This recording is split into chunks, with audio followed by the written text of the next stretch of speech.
Hello everyone, today I'll be presenting the novel of The Count of Monte Cristo, written by Alexandre Dumas. This novel is considered one of the greatest adventure stories ever written. What makes it so powerful is that it combines many important ideas, such as betrayal, justice, revenge, and personal information. At the beginning of the history, everything seems normal and hopeful. However, as the story progresses, we see how quickly a person's life can be destroyed by jealousy and lies. The novel explores what happens when someone loses everything and gains the power to take revenge. In the presentation, I will go in depth into different aspects of the novels, including the author, the historical background, the setting, the characters, the plot, symbolism, themes, motifs, and allusions. Now let's talk about the author of this novel, Alexandre Dumas. To really understand this history, it is important to understand who wrote it and why his writing styles matter. Alexandre Dumas was born in 1802 in France, and he became one of the most famous writers of his time.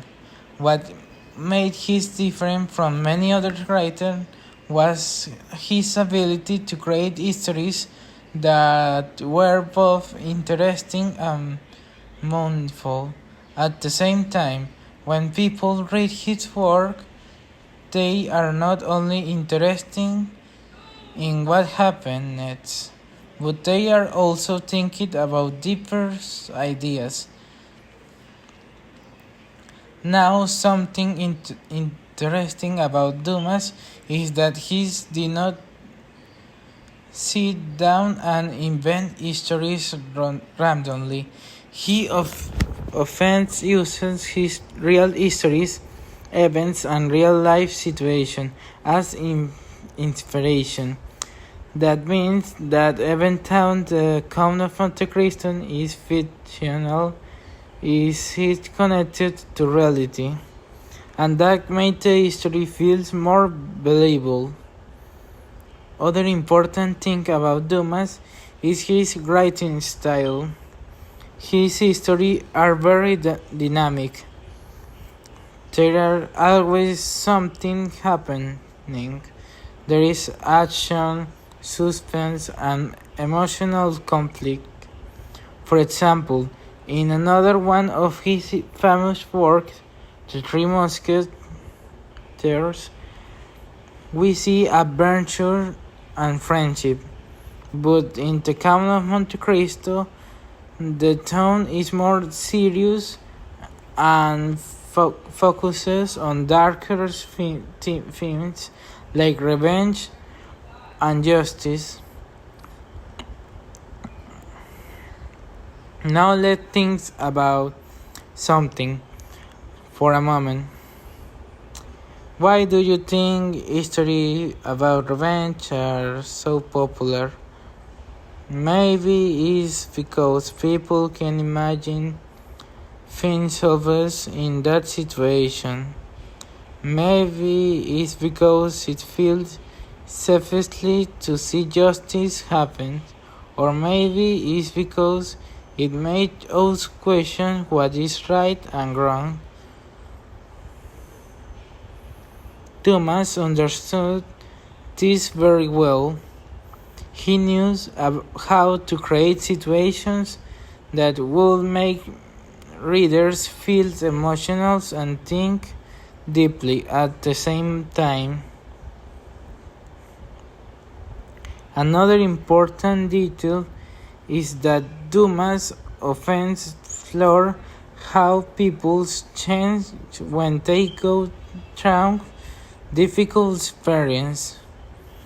In this novel, the main character goes through extreme suffering. So the question becomes, does suffering make a person stronger or does it change them in a negative way? This is something Dumas wants us to think about. And even today, this idea is still relevant. People still go through difficult situations and they still have to decide how to report. So, even though this novel was written a long time ago, the ideas are still important today. Now let's move into the historical background of the novel. The story takes place after the fall of Napoleon Bonaparte. At the time, France was going through a period of instability and tension. There was different group of people with different political beliefs. Some supported Napoleon, while others supported the monarchy. Because of this, there was a lot of suspicions. People did not trust each other, and in situations like that, it's become very easy for injustice to happen. Now I think about this.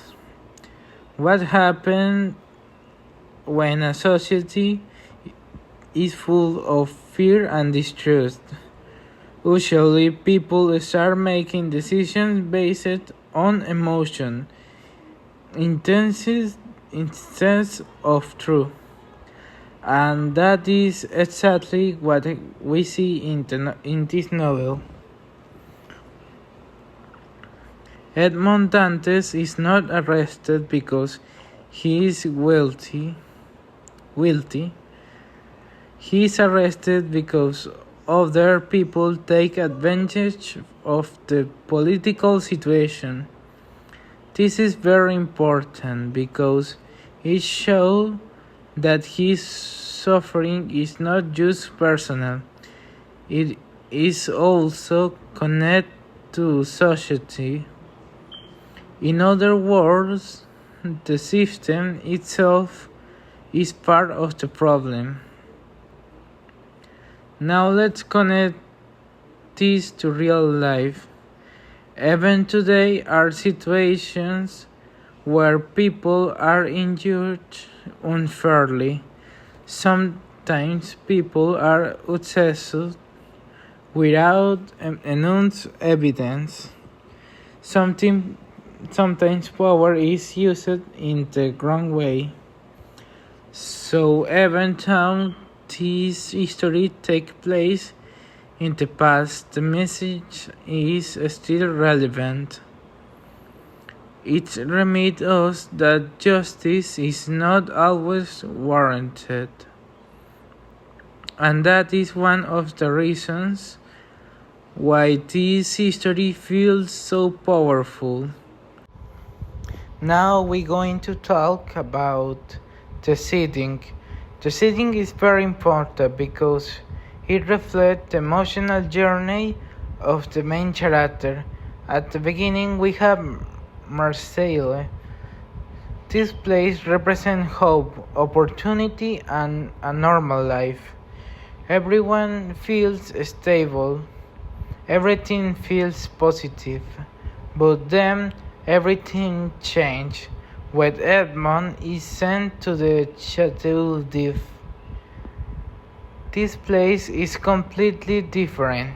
It is insulated, so surrounded by water and almost impossible to escape. It represents suffering, loneliness, and despair. Oh, now think about this. How would you feel this? You were completely alone for years.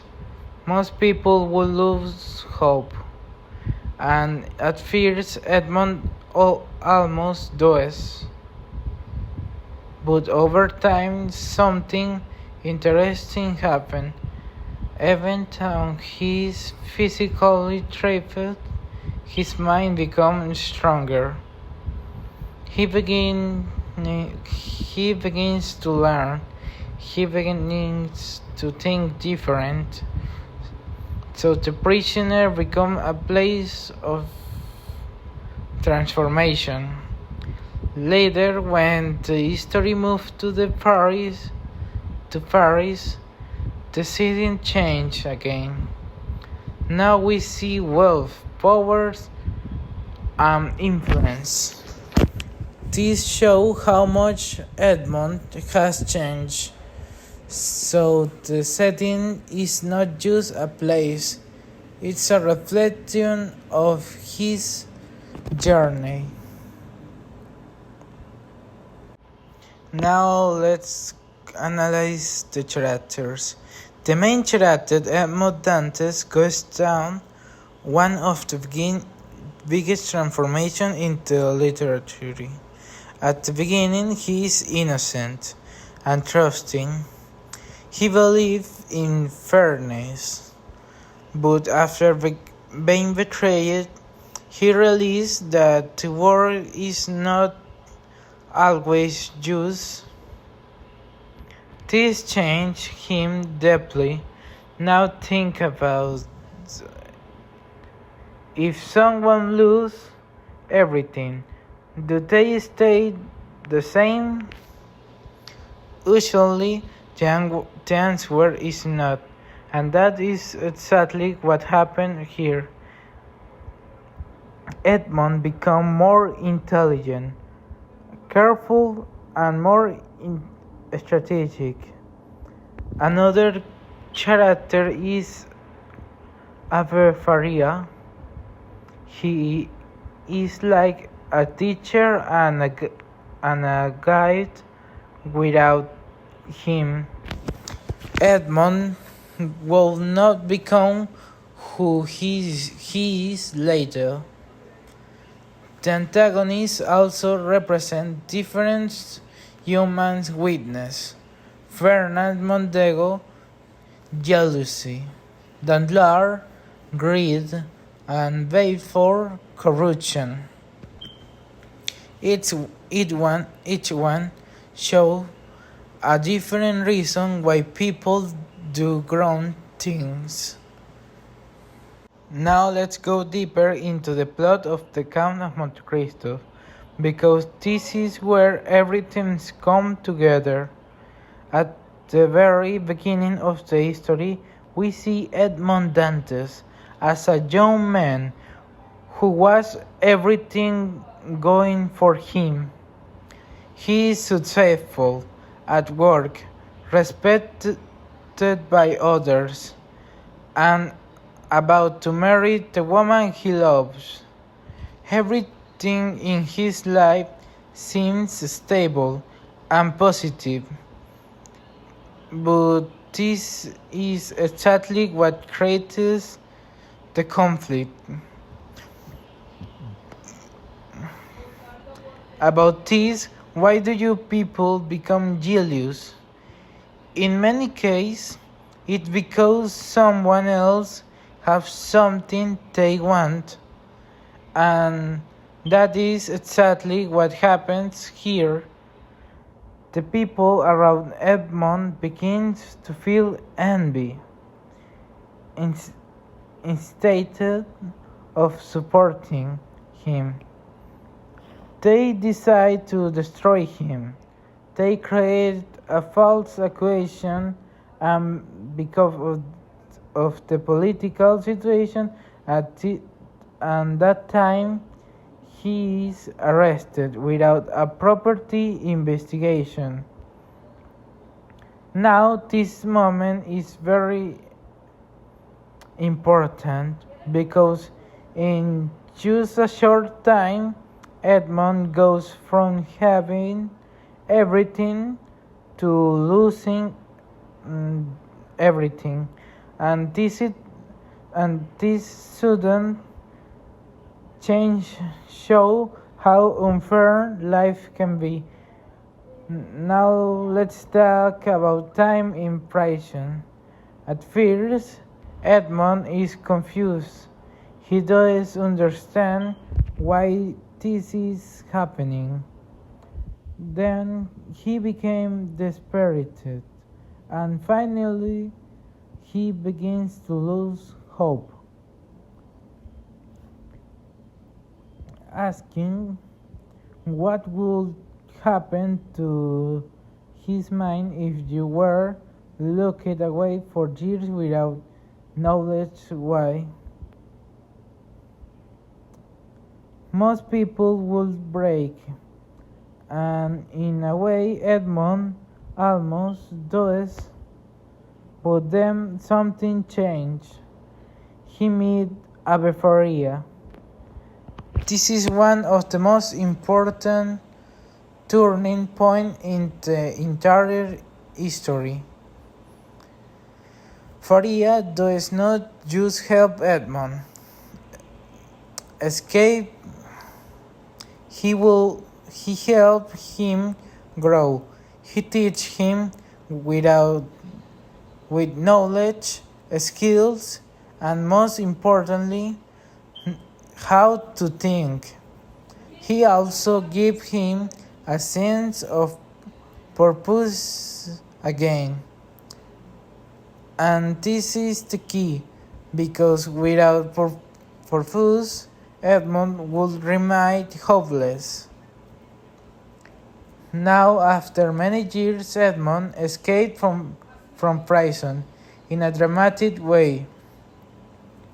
This moment is symbolic. It represents not only physical freedom, but also beginning of his transformation. Then he defined the treasure, and this changed everything.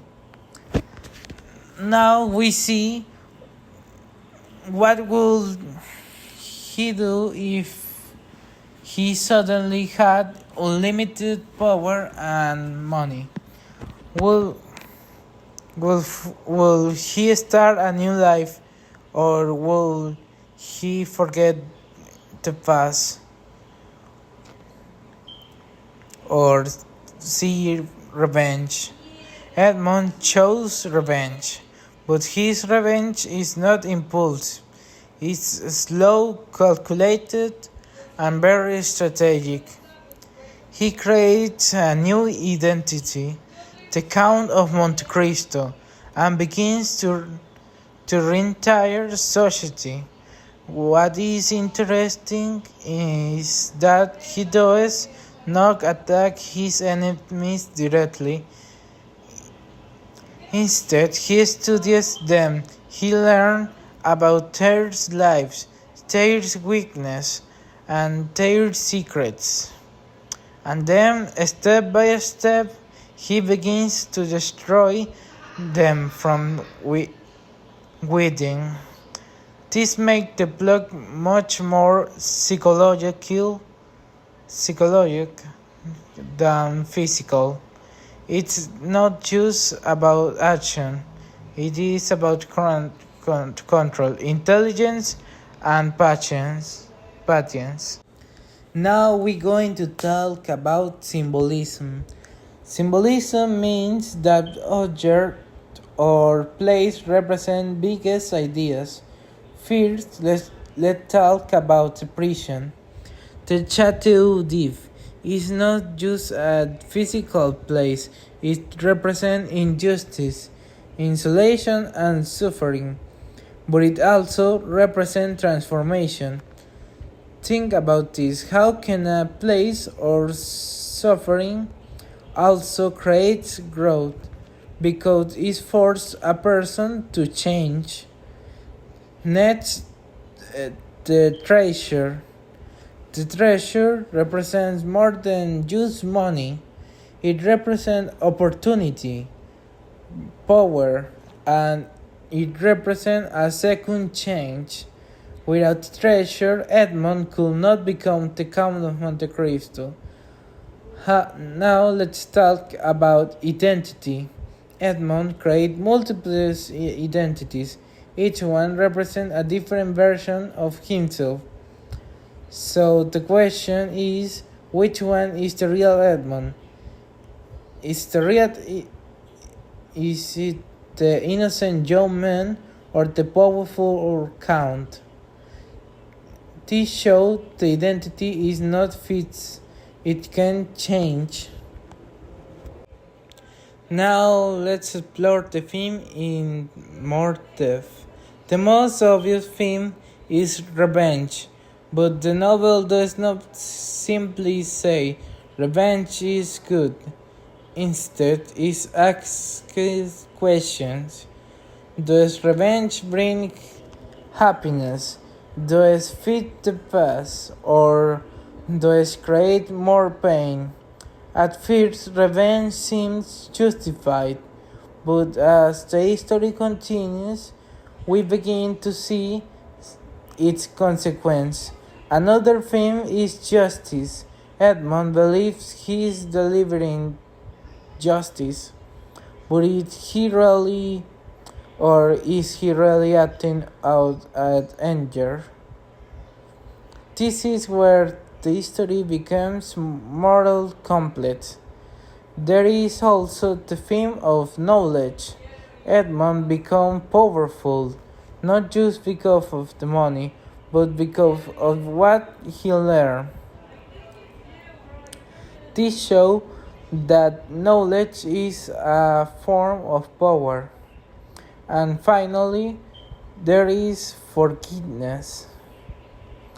Even though the history focuses on revenge, it also suggests that forgiveness may be another path. Now let's focus deeply on the motive. In the Count of Monte Cristo, motifs are recurring ideas, symbols or concepts that appears throughout a history.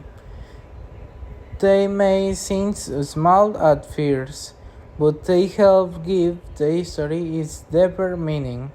In this novel, motifs are everywhere, and they are critical to understand Edmond's transformations. Identity. One of the most important motives is identity. Edmond Dantes started as a young, innocent man, but by then he is no longer the same person. He takes on multiple identities. The Count of Monte Cristo, powerful, wealthy, and mysterious. Simba the Sailor, a clever, adventurous man for secret action. Abe Bossoni, a disguise used for intelligence and deception. Each identity represents a different stage of his life, a different method of achieving his goals, and a different version of himself. Think about this for a moment. How much do our experiences change who we are? Can someone completely reinvent themselves? This motive forces readers to reflect on human nature. Are we defined by how we are or by we become in the real self, the one from childhood? or the one shaped by our choice and suffering. Fate versus free will. Another key motive is fate versus free will. Throughout the novel, Edmund is constantly faced with events that seem destined: his betrayal, his imprisonment, the treasure, but at the same time, he exercises free will, it's planning his revenge. This motive raises complex questions: are we mere puppet or fate? Or do our decisions shape our destiny? Edmond Dante's actions suggest a myth the universe gives he college challenge, but how he responds is his own choice. This motive is repeated constantly in conversation, later and decision throughout the story remind readers that life is a combination of destiny and personal responsibility, justice and divine punishment. Justice is another rescue of motive. Edmund sees a justice is both personal and moral. He punishes those who betray him, but the novel also asks readers to question: is his justice absolute? Does human revenge mirror divine justice, or is flawed? Thomas used this motive to explore more ambiguity. Some characters like Balfour and Fernand are punished in an ironic way. Others suffer punish partially because of circumstance. Think about your own life. When someone wrongs you, is it better for forgive or to seek justice? How far can justice go before it becomes cruelty? Light and darkness. Another motive is light and darkness. The Chateau d'If is dark, cold, and insulated, reflecting despairing. Paris is often bright and glamorous, representing wealth and society. Then scenes mirrored Edmund's internal states and reflect the duality of humans, explores experiences. Suffering versus triumph, innocence versus knowledge, despair versus power. By repeating these motifs, Thomas connects readers emotional with Emil's journey. We don't just read his history, we feel it. Now the allusions. The novel includes many biblical references, especially about punishment and redemption. These references make the story deeper and connected it to large ideas about morality. In conclusion, The Count of Monte Cristo is a story about transformation, justice, and revenge. It shows how a person can change completely because of their experience. It also teaches us to revenge is not always the best solution. Thank you for listening.